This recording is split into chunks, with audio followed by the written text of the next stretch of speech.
da água a ser filtrada. Já o watercell ele consegue reter também entre partículas e na área superficial. Então isso vai proporcionar que o material retenha uma quantidade de sólidos bem maior do que se retém no filtro de areia ou quartzo. Com relação à composição do leito, a gente trabalha com 3 granulometrias, o watercell ZN de 3 a 8 milímetros, ZN de 1 a 3 milímetros e o watercell ZN de 0,4 a 1 milímetros. Com uma altura de leito em centímetros de 10 centímetros de watercell ZN, de 3 a 8, 10 centímetros de 1 a 3, e o restante de 80 a 1,2 metros de 0,4 a 1 milímetros. O ideal é trabalhar com uma altura de leito alta, porque a filtração se dá em profundidade, ou seja, ao longo do leito é que ele consegue reter os sólidos com maior eficiência. Aqui está um esquema representativo de um filtro, né, em que a maior parte do leito aqui, a gente observa aqui, é o watercell ZN a 1 milímetros, a parte do fundo aqui, 10 centímetros de 1 a 3 milímetros, e os outros 10 centímetros de 3 a 8 milímetros. Essa parte aqui é usada como suporte, ou seja, para tapar a crepina, para evitar a fuga desse material mais fino aqui. A filtragem normalmente se dá no sentido descendente, ou seja, ela entra na parte superior e sai na parte inferior, e a retrolavagem no sentido descendente, no sentido contrário, ela entra por baixo e sai por cima. Esse gráfico mostra a expansão do leito aqui no eixo Y, né, com relação à taxa de retrolavagem. Então a gente observa que é um material bastante leve, bem fácil de ser retrolavado, ou seja, a partir de 15 metros cúbicos por metro quadrado hora, ele já começa a fluidizar, ou seja, você já começa a lavar o leito, que com 20, 25 ele já está fluidizando, em torno de 10% do leito já começa a fluidizar. Então é um material bem leve, bem versátil. O ideal é se trabalhar com filtros em paralelo.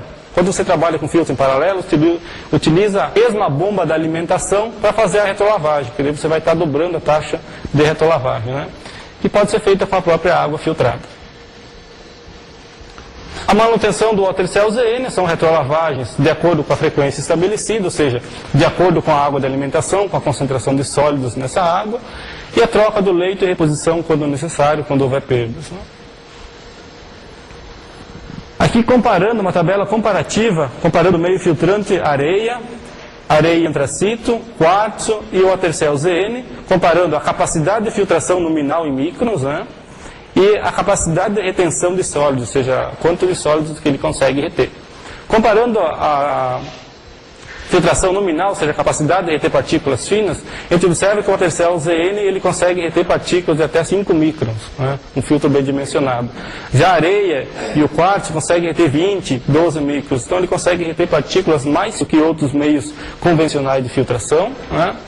E a capacidade de retenção de partículas é cerca de 2,8 vezes maior do que um filtro de areia. Pela área superficial dele, ele consegue acumular muito mais sólidos na superfície do material, ou seja, vai demorar muito mais tempo para ser retrolavado. Então ele consegue reter partículas finas de até 5 microns de tamanho, aumenta a taxa de filtração em cerca de 1,6 vezes comparado ao filtro de areia, né? Reduz a frequência de retrolavagem em até 50%, por ele reter mais sólidos do que um filtro convencional. Menor consumo de água na retrolavagem, ou seja, é um material mais leve do que a areia. Então, ele, além de utilizar 30% a menos de material no filtro, ele vai usar menos água para retrolavar, é mais fácil dele fluidizar. E menor perda de carga devido à maior porosidade do material. A taxa de filtração que você pode trabalhar é de até 40 metros cúbicos por metro quadrado hora, ou seja, uma alta taxa de filtração que você pode usar. Isso vai influenciar no tamanho do equipamento, ou seja, vai dar para usar um equipamento bem compacto, muito menor do que se usa com areia e outros meios filtrantes. Uma altura de leito recomendada a partir de 0,8 metros até 1,2, para dar uma filtração em profundidade. A taxa de retrolavagem de 25 a 35 metros cúbicos por metro quadrado hora.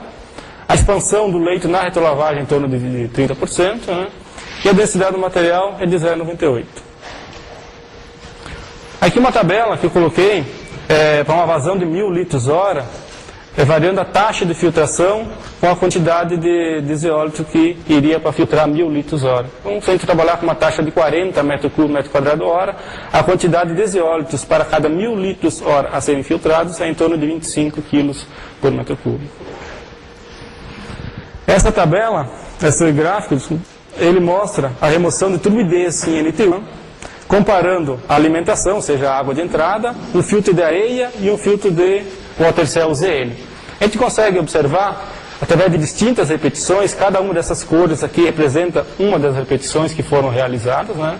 Que para uma remoção de turbidez de até 200 NTU, o filtro de areia convencional, ele consegue reduzir em torno de até 150 NTU essa turbidez.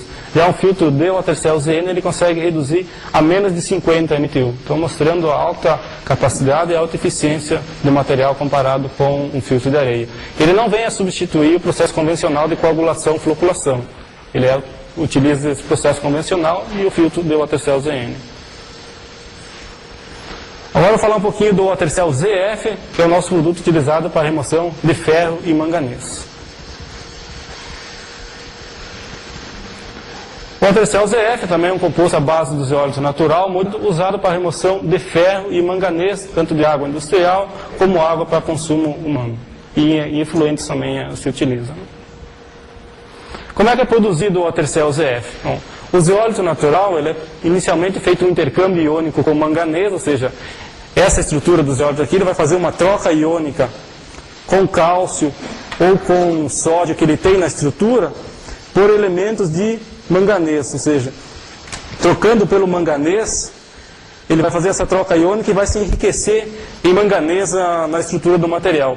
O manganês, na estrutura que recobre toda a estrutura dele, ele é oxidado com um oxidante forte, né, fazendo um recobrimento de todo o material com uma película de óxido de manganês. O óxido de manganês é que é seletivo a íons de ferro e de manganês. Então, esse recobrimento é usado em toda a porosidade, em toda a área superficial do material. Quais são as características físicas desse material? Ele mantém o ponto de fusão e a densidade do zeólito natural, ou seja, um material bastante leve, 0,98 gramas por centímetro cúbico, né? Material bem fácil de ser retrolavado. A área superficial mantém 40 metros quadrados por grama, isso vai dar uma alta capacidade de retenção de ferro e manganês, né?